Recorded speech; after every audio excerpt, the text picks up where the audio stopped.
Nintendo Switch is finally out, and boy is it a beauty. The handheld, or should I say console, is shown here. It comes with 2 Joy-Cons, the device itself, along with a wide variety of accessories. The Joy-Cons themselves are pretty nice. They're small but comfortable, and provide for a wide range of accessibility and usability for all players, whether on the go or at home.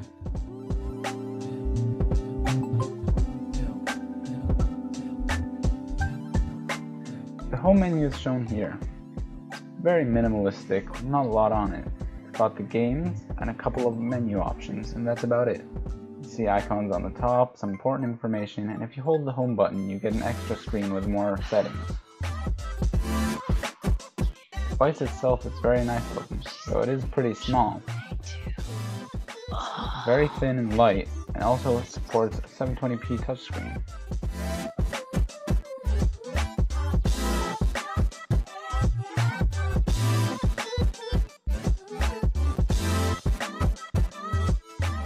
Kickstand found on the back, though it is a little flimsy, so I would be careful putting it on anything other than a flat surface.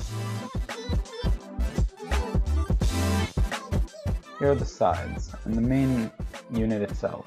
It's very thin, very light, easy to hold. Also not too slippery because of the matte finish and the nice coating on the back.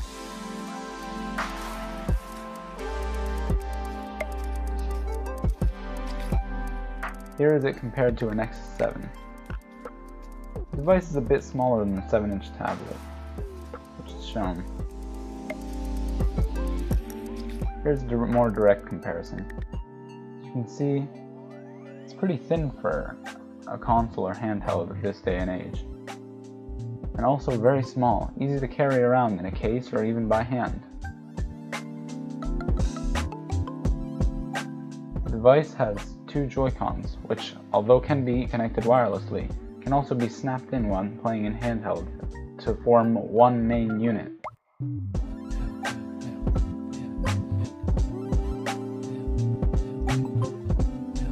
This unit is shown here, and although it's a little bigger, it's pretty manageable. Again, with the Nexus 7 it's shown. Now, rather than being a little smaller, it's a little bigger than the Nexus 7. The screen is the same size. On the bottom, all you have is your USB-C port and the little docking connector there. Though any USB-C cord will work perfectly fine on the Nintendo Switch. Here is the side. This is where you will connect Joy-Con controllers, the little metal frame. And on the back here, there's a vent, an audio jack, game card slot, and volume rockers as well as a power button. SIM card is shown here. Slot's a little hard to open when flat down. So if you lift it up, you will see that it is not too hard, and inside you have your game safely protected from people trying to lick it.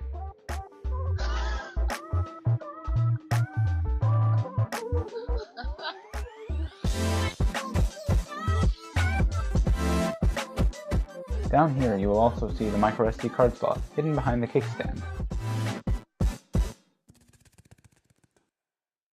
Here, looking back into the home menu, there isn't that much to do, unless you actually are playing games on the Switch. You have your News tab, which gives you new updates on new games coming out, your eShop, your album of screenshots. And fun fact, the Switch actually has a dedicated screenshot button on it, on one of the Joy-Cons. You have your controller options, and that's about it. Here are the Joy-Cons. In the box is the Joy-Con grip. It's an accessory you can use to put them together to make a more traditional controller, if this is what you would prefer.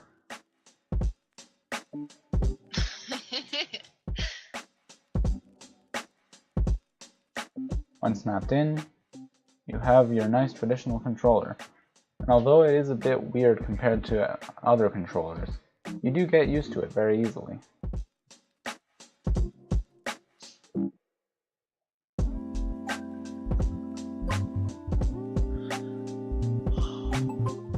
It also comes with these 2 little add-ons for your Joy-Con controllers. You can clip these on to to create, I would guess, a better multiplayer experience when with friends, as it'll enhance the L and R buttons on the single Joy-Con controllers. An interesting thing to note about these controllers is that the thumbstick and buttons are slightly pushed over on one compared to the other, so be wary of this.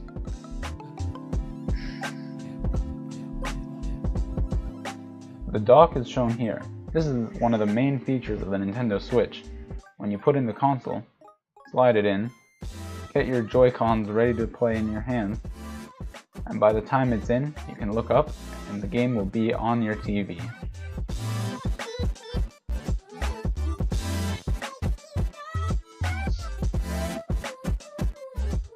The Nintendo Switch is coming in huge, and it has a wide variety of applications.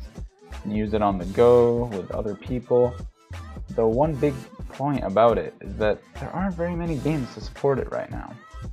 Although the library will be getting larger as time goes on, there are very few titles that people are interested right now. Those being mainly Zelda, Shovel Knight, and a select few others. If you're worried about the 720p screen, don't be. Because honestly, the game looks amazing, even better than some 1080p screens I've seen. Also, you have to remember that this is a handheld screen. This isn't supposed to be as big as a 720p TV screen, so it's going to look a lot better. Also, if you've ever used the PS Vita, that's a 540p screen, so this is a much higher resolution than the PS Vita. With the 100 hours that I've put into Zelda so far, I can safely say that this game does take your breath away.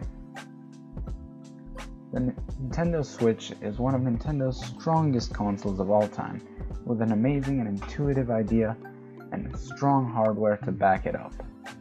All for the low price of $300.